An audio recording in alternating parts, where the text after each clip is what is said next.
Okay. Good afternoon. We are here to present you our interactive library. We have chosen the company Nokia.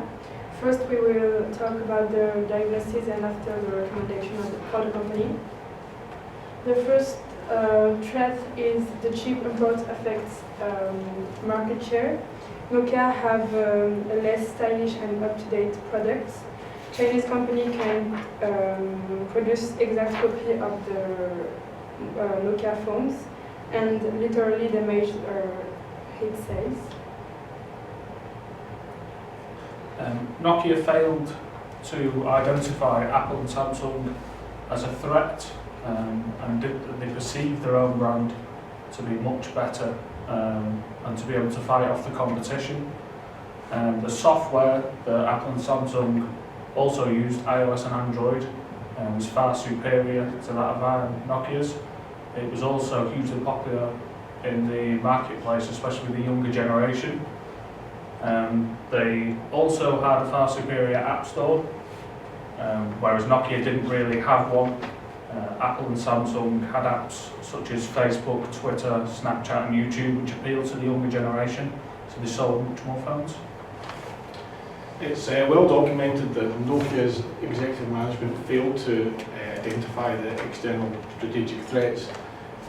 Over the period of 1992 to 2010, they went through two chief executives, both of whom were noted as having completely and utterly failed to recognise the strength of the iPhone, the emergence of Samsung and Sony with smartphones, and also the software that they were running was integrated. So they were looking at a strategically, I've forgotten the word now, prescriptive approach as opposed to looking at an emergent approach, so they just didn't look at the external environment enough at all. Okay, so Nokia are very efficient with their supply chain. They have been able to manage and adapt their supply chain for 150 years. They have an integrated supply chain which is interlinked with suppliers, manufacturing plants, sales, logistics service providers and the consumers through a centralised system. This enables them to efficiently integrate resources and have effective communication.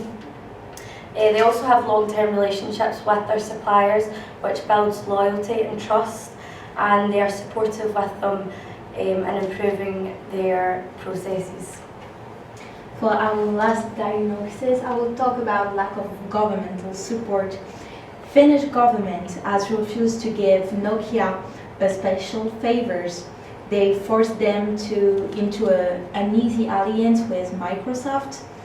So Nokia lacks strong governmental support because it's based in a small country. It's hard because it's not associated with major power, but it might lack of the political clout of American and Chinese-based rivals. So that's why we can say that the government don't give enough money for founding project for Nokia.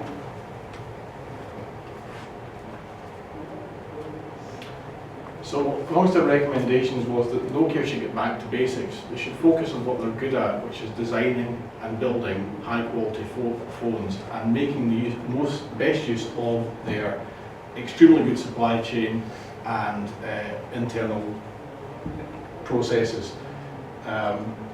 If they did this, they'd have a far better chance of surviving and growing in the competitive marketplace. They should also create alliances with new software companies. This is to bring the phone up to spec with what the public demands in sort of a new age of smartphones, as they're currently lagging way behind the likes of the rivals with Apple and Samsung. The design of the phones should be tailored to what the public wants as well. This should indicate that they need to do much more research and development, which they hadn't been doing, in order to bring the phones up to spec. And the new phones, if it was to create them, should be compatible with big companies such as YouTube, Facebook, Twitter and Snapchat, because the biggest target market is young people. That's who buy the most phones and that's who use their apps.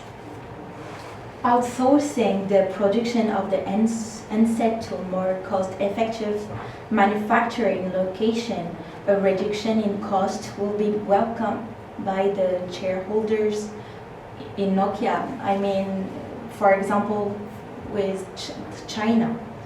However, this might not be as an appealing to employees. Finnish policies are public. A reason for Nokia's failure was due to managers and the company focusing more on internal competition for resources and higher social status. Senior managers were naive to external changes as they were too focused with internal issues. If Nokia abandoned their traditional approach and adopted a learning-based strategic approach within the company, this would allow employees to learn, share information, progress and expand knowledge, also allowing the company to be aware of external and internal changes. Nokia can also test strategies with this approach. They can scenario plan, make predictions about the future and challenge these predictions, ensuring they're constantly aware of external changes in the market. The last recommendation is to think with an emergent vision. The company have to be more flexible in the market. A reason that Nokia failed is lack of innovation, and adapt an emergent vision can be a competitive advantage for the company and allow to have more innovation. Nokia have to be able to modify and planning strategies to adaptable to the demands, to the customer demands. Right? So thank you for attention, and if you have any question. Okay, good. It's a very good point made. Can I have a look at the websites? How many websites you got? Okay, that's good. We have two things. Okay, that's good. Okay, that's a good presentation. Very short and very concise. Give me the first slide, please. Diagnosis. This one or this Oh, one? yes, diagnosis. And there are some information and quite interesting. First, you talk about computer innovation. Okay, I think the point is computer innovation caused the failure for the Nokia. Why? I think it's key. So many companies at the moment, they are facing the computer innovation, not just Nokia. Why is for Nokia fail? I think because Apple and Samsung have so much backing behind them and they invest so heavily in research, they're able to create much better products. I think Nokia sort of stagnated and they believed in their own product too much, and they thought that they're going to be the number one forever and there's nothing that's ever going to come along and take it away from them. So they were so caught up in their own brand that they failed to see these two companies just basically come out of nowhere, creating new phones and new ways of communicating with people, with apps and video calling and stuff like that. And Nokia just didn't do any of it. Their second last chief executive, I can't pronounce his name, it's Finnish, actually went on record as saying Nokia were not good at using the internet on their mobile phones. Their operating systems weren't as good as their competitors, and that was about a year before they sacked him. So although he was aware of the issue, he didn't appear to be able to do anything about it, or didn't want to do anything about it. I think it's interesting that the chap that took over from him was a former Microsoft employee, and he was much more open to using Windows as an operating system, although he became very focused on that and he didn't see that Nokia handsets could operate Android as well, and he then entered into this uneasy strategic alliance with Microsoft that kind of was not a good idea, because everybody else went, oh, we like iOS and we like Android as an operating system, Windows is okay. So again, they weren't looking at what everybody else, the public, was saying, this is what we want. Nokia weren't listening. All right. And I will say as well that First of all, Nokia didn't believe in the success of Apple. In 2007, they say that okay, it's good phones, but it's too expensive, so it will not during for a long time. It's not a long-term thing. Okay. Another thing for you mentioned about supply chain. So any particular reason from supply chain caused the failure of the Nokia case? Any Particular case or particular reason? Examples from supply chain point of view. Do you want me to come in on that? Yeah, please. Yeah. I think the documented evidence said that there was aspects of the Nokia system that were incredibly good, but the problem was that internally managers were so keen to protect their own little empires that they didn't communicate with each other, so that the logistics were excellent, their development teams were really good, but they didn't talk, they didn't share information, so that lack of sharing of information because they were protectionist led to issues for Nokia in the long term. So they were, again, everybody was thinking about now and inwardly as opposed to looking at what the competitors were doing and doing better than them. Okay. Internal knowledge sharing, information sharing has failed. So what about external? The whole supply chain. We talk about the value chain from the raw material to final product. What kind of situation within the whole value chain for this company, by comparing with other companies? Well, again, looking at Samsung as a particular, or even Apple, although these products, well, Apple's associated with America, but it's produced in China. So they've taken the product and they've made it as cheaply as possible. So a lot of the price is margin for development and research.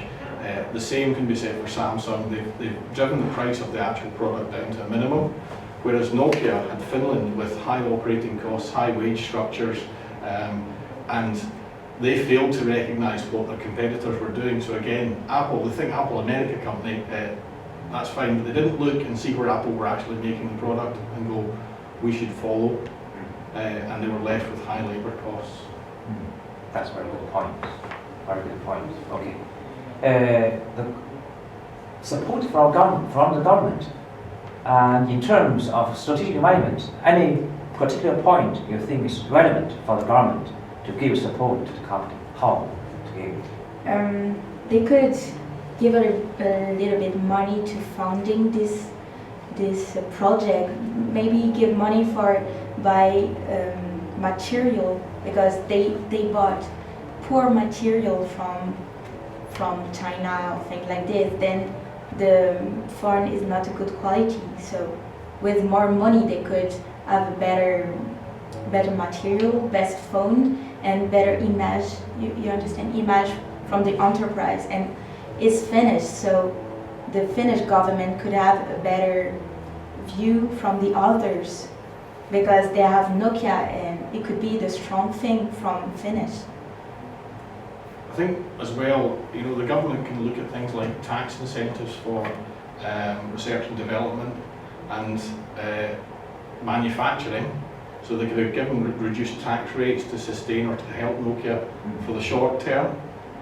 You see it happening all the time where a government will subsidise domestic rates or business rates, for an industry to encourage them to come over. We've seen it in Tsinghua, the cathode ray tube. They've got lots of money to move to the Fife, and then never opened the factory. But that was government money that was used to incentivise them to come in. The Finnish government didn't get behind Nokia. They didn't see the strategic importance of that. Good point. Very interesting. Okay, can I give you a second? Next slide. The first recommendation talk about the core competencies. So what kind of core competencies the company, Nokia, should develop in the future? You want to come in? Again, I'll say they were extremely good at logistics, so they could get a phone to market quite well. They were extremely good at development of phones, the actual product, the actual phones. Some of the phones in the 80s and the 90s were industry leading phones. those are their core competencies. Actually assembling them, they were good at. That was also a benefit. And those are the things that the company should have actually continued to focus on. They got so wound up. The chief executives in particular just wanted their own operating system, where everybody else was going, well, we'll just make phones. China, we'll just make phones. Apple, we'll make a phone, but we'll make it in China. And they didn't see that. They didn't see that not even the manufacturing was the issue, it was the design and the actual getting the phone to market that was their key strengths, and they didn't capitalise on that. It's also lack of innovation. Innovation. They didn't show any innovation at all, really. They created the first phones, and like Alan said, in the 90s they were massive. So everybody pretty much had a Nokia phone, and then they consistently just sort of stayed the same until they started to fade out, but it was too late. By that time, Apple and Samsung and even sort of HTC, BlackBerry, they were all starting to overtake them in terms of sales and popularity amongst like I think it was population. in 2001 there was a statistic that said Sony and Samsung jumped on the back of the new 3G technologies, and Nokia didn't. They just didn't. They just stayed still. So again, there was stuff happening in the industry that they just didn't appear to be interested in doing. They just thought our way is the best way. That's what came out time and time again, I think. That's the point. Okay. Strategic alliance. How to form this alliance? Who will be the partners? And they're actually have an alliance with a Chinese company. I think it's DOMOCO. And by 2020, they hope to have worked together to form 5G. Right now it's 4G. So by 2020, they want to have that done. And hopefully that will create more sales if it's this new innovation for technology. New technology. So that's the alliance with them. They've also got an alliance with Samsung as well. Yeah. I think they also had the chance to adopt an Android operating system, but they turned it down in order to concentrate on their own operating system, which was ultimately Because it's destined wrong. The wrong system. Yeah, definitely. Because Android was, well, it seems, whereas iOS is just for Apple products, Android seems to be able to work on a number of different products, so it would have been a good thing to adopt in order to sort of position their phone. Although it'd still be a competitive market because they've got Android, you'd like to think that the Nokia brand itself would sort of elevate it slightly higher. But again, they just failed to do that, something they needed to do at the time. That's good. Learning-based organization. This is a very good topic for the company in terms of strategic management. Any particular suggestion about how to become a learning organization? I would just recommend to have a kind of not an autocratic approach of management. So basically all your employees can share ideas, they're all aware of what's going on in the organisation, nothing's kept secret. Just so that maybe if an employee had an idea, it would get heard and it would get listened to, and you never know, it could be a good idea which they could work on. Just kind of using that approach. And I would say also that for learning-based organization, the thing is they didn't believe neither in the benefits of vibrator on telephone, so they have to be more open mind. I don't know if it's Open mind is yeah. open mind is because of vibrator. Every phone has a vibrator now. I mean, I think that was in our research. It was really apparent that there were several industry revolutions: 3G, vibration, the internet on the phone, and apps, applications. And Nokia kind of went, yeah, we'll get round to that, but we'll concentrate on what we're doing. And they never seemed to actually understand that these were the things that were taking the industry as a whole to the next level, and that all their competitors were adopting these processes and features in their phones immediately and going forward. And if they looked at their market share falling and their sales falling and profits falling and gone, why is that? Probably half their production line would have pulled out somebody else's phone with apps and iPhones and so forth, and gone, this is why I don't use your product. Good. Good. Learning-based organization. Final question about emergent vision. So any particular points for the company in the future? How to apply emergent approach for the company? Any particular points? I just think they should analyse the external environment much more and adopt a more innovative approach towards business. We've talked about sort of like Richard Branson trying different ideas all the time, and it's maybe something they should consider.